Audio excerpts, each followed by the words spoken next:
Doğu Türkistan'ın önemli isimlerinden Abdullahat Mahdum işkence gördüğü Çin hapishanesinde 86 yaşında hayatını kaybetmişti.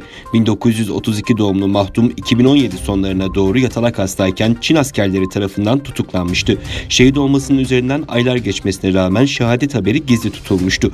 Müslümanlara karşı zulümleri belgeleme adlı Facebook sayfasının 29 Mart'ta yayınladığı mesajda Abdullahat Mahdum'un 1958 yılından itibaren en az 5 kez Çin yönetimi tarafından hapse mahkum edildiği bilgisi paylaşıldı.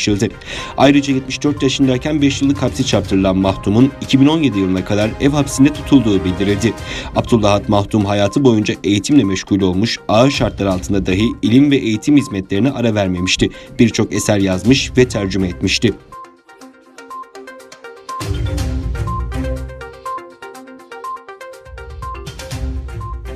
Uyguristan Cumhuriyetçi Partisi kuruldu. Kanada'da yaşayan Uygur aktivisti Ablayan Leyli Naman, Uygur Cumhuriyetçi Partisi'nin ilk genel kurul toplantısının 7 Mart 2020'de Kanada'nın Montreal kentinde başarıyla gerçekleştirildiğini açıkladı.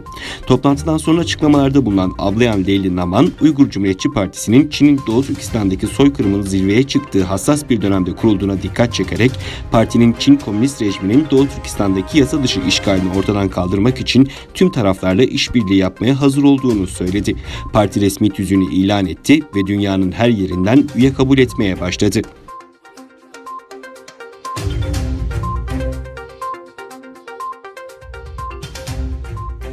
Rusya tarafından işgal edilen Kırım'da koronavirüsü salgını sırasında toplu fuarlar düzenlenmeye devam ediyor. Salgına rağmen 28 Mart 2020 tarihinde Akmescit ve Yalta'da düzenlenen fuarları ziyaret edenlerin çoğu risk grubuna girmesine rağmen koruyucu maske ve eldivensizdi.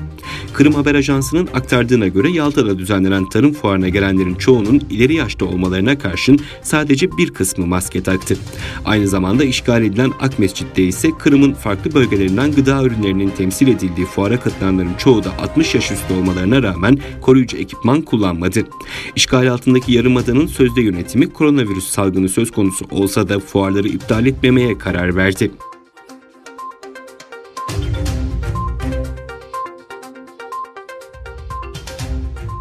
ABD Ulusal Alerji ve Bulaşıcı Hastalıklar Enstitüsü Müdürü ve Beyaz Saray Çin virüsüyle mücadele görev gücü üyesi Dr. Anthony Fauci, ABD'de hızla artış gösteren yeni tip koronavirüsü vakalarına ilişkin CNN kanalına açıklamalarda bulundu. Yapılan modellemelerde en iyi ve en kötü senaryolara odaklanıldığını ve sonuçların genelde her iki senaryonun ortasında olduğunu belirten Fauci, daha önceki salgınlarda en kötü senaryonun hiç yaşanmadığına dikkat çekti. Fauci buna rağmen şu aşamada milyonlarca kişinin salgından etkilenebileceğine vurgu yaparak şu an gördüğümüz tabloya bakarak ölü sayısının 100 ila 200 bin arasında olacağını söyleyebilirim ama net değil ifadelerini kullandı.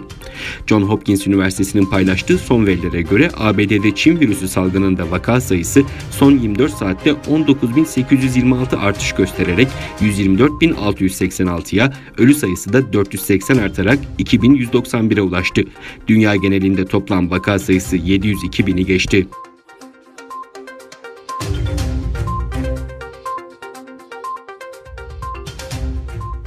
Güney Kore hükümet temsilcileri Kuzey Kore'nin pazar günü yeni bir füze denemesinde bulunduğunu ve bu füzelerin kısa menzilli balistik silahlar olabileceğini bildirdi. Güney Kore yetkilileri Kuzey Kore'nin liman kentinde denize 2 parça fırlatıldığının tespit edildiğini ve bunların büyük olasılıkla kısa menzilli balistik füzeler olduğu bildirildi. Güney Kore'nin açıklamalarının teyit edilmesi halinde Kuzey Kore'nin son bir ay içerisinde 4. kez füze denemesi yaptığı tescillenecek.